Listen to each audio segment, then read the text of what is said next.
Action.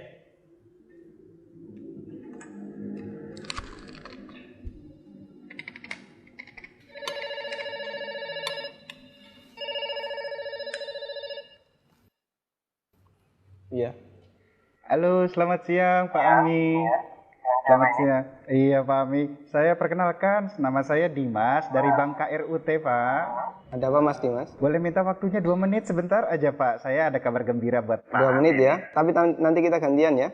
Oh begitu. Ya Mas Dimas 2 menit, kemudian saya ya. Nggak masalah? Oh ya boleh. Boleh. Boleh. Nah, silakan Mas Dimas duluan. Ya, monggo. Begini Pak, ceritanya saya dari Bank KRUT ingin menawarkan Pak, karena ada produk kami yang terbaru dari Bank KRUT, yaitu credit card platinum kami untuk Bapak. Karena kebetulan Bapak yang terpilih jadi calon nasabah kami. Lumayan besar Pak, fasilitasnya banyak sekali. Kita banyak cashback di beberapa merchant yang terbesar di seluruh Indonesia Pak ya. Kemudian kita ada fitur juga yang Bapak bisa melakukan pencairan dana tunai selama sedikitnya 30 juta dan paling cepat 2 hari Pak pencairannya. Berapa hari? 2 hari. Masya Allah ya. Ya, iya Pak, betul Pak. Dan ini pencairan ini langsung kita bantu secepatnya begitu Bapak ajukan gitu. Gimana Pak? Bapak tertarik? Apalagi nih belum ada bebasan annual fee tahunannya Pak. Baik. Sebelumnya saya boleh tanya dulu ya? Boleh Pak. Nggak masalah ya? Baik. Mas Dimas Muslim? Saya, iya Pak, betul Pak. Alhamdulillah ya, kita sama-sama Muslim. Mas Dimas pernah dengar nggak tentang riba? Iya, pernah dengar maksudnya. Iya. Pernah kebayang bahaya riba nggak? Bahaya riba? Iya tahu Pak. Mungkin pernah dengar hadisnya atau ayat Qur'annya. Pak, tapi Pak, bagaimana? Masih tertarik Pak dengan kartu kredit platinum kami Pak? Nanti kita lanjutkan. Saya boleh cerita dulu? Ya, boleh. Ya. Jadi gini Mas Dimas. Coba Mas Dimas bayangkan kalau ada orang yang berzina sama ibunya. Kira-kira respon masyarakat gimana? Semua orang sepakat jelek ya. Gimana? Maksudnya gimana Pak? Kalau misalnya ada orang yang berzina sama ibunya, semua orang akan menganggap dia melakukan perbuatan yang maksiat. Ya bejat itu Pak. Wah, bejat sekali ya. Bejat Pak. Baik, kita sama-sama sepakat untuk itu.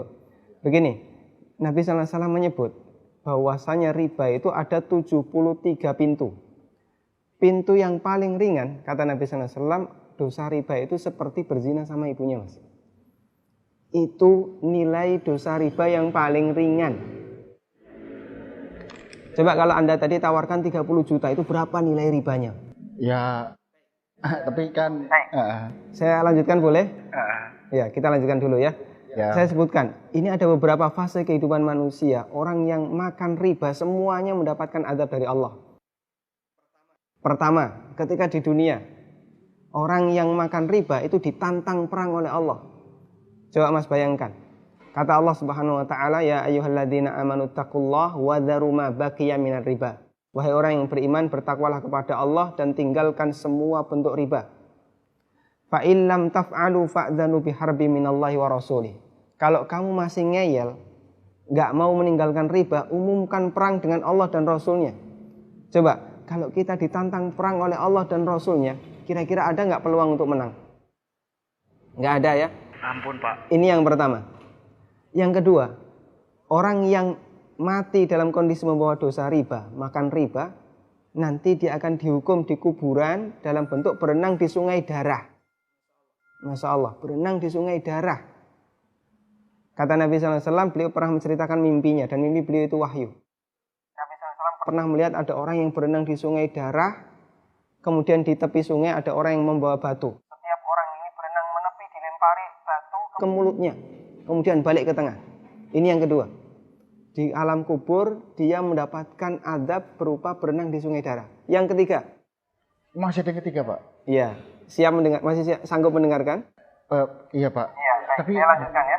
Iya Pak. Tapi ketika orang ini dibangkitkan oleh Allah dari alam kubur, dia dibangkitkan dalam kondisi sempoyongan, Mas. Allah Subhanahu wa taala bercerita, alladzina ya'kuluna riba la yaqumuna illa kama yaqumul ladzi yatakhabbathu syaitan minal mas. Orang yang makan riba, mereka akan dibangkitkan pada hari kiamat dalam kondisi sempoyongan seperti orang yang kerasukan. Iya, Pak. Artinya yang lain berjalan normal, dia sendiri sempoyongan. Menyakitkan. Kemudian yang keempat, tadi sebelum hisab ya, ketika dia dibangkitkan sebelum hisab, dia sudah disiksa. Yang keempat setelah dihisab, orang yang makan riba itu kan makan harta haram ya. Iya, Pak. Makan harta haram, kita sepakat itu. Kalau kemudian daging kita tumbuh dari sesuatu yang haram, berhak nggak dapat surga?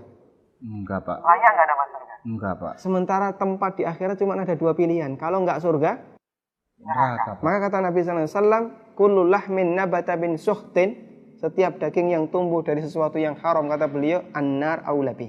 Iya, Pak. Neraka lebih layak baginya. Coba Mas Dimas bisa perhatikan, dalam 4 fase kehidupan orang yang makan riba itu semuanya sengsara. Ketika masih hidup di dunia dia ditantang perang oleh Allah. Ketika mati dia berenang di sungai darah. Iya, Pak. Ketika dibangkitkan dalam kondisi sempoyongan, setelah hisab dia ditempatkan di neraka. Iya, Pak. Masya Allah.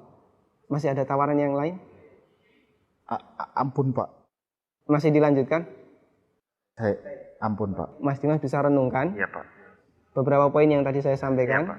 Nanti kalau misalnya ada sesuatu yang belum jelas, tidak masalah, hubungi saya lagi. Iya, Pak. Kita akan lanjutkan diskusi tentang riba. Iya, Pak. Bisa? Bisa, Pak. Ya, terima kasih ya. Assalamualaikum.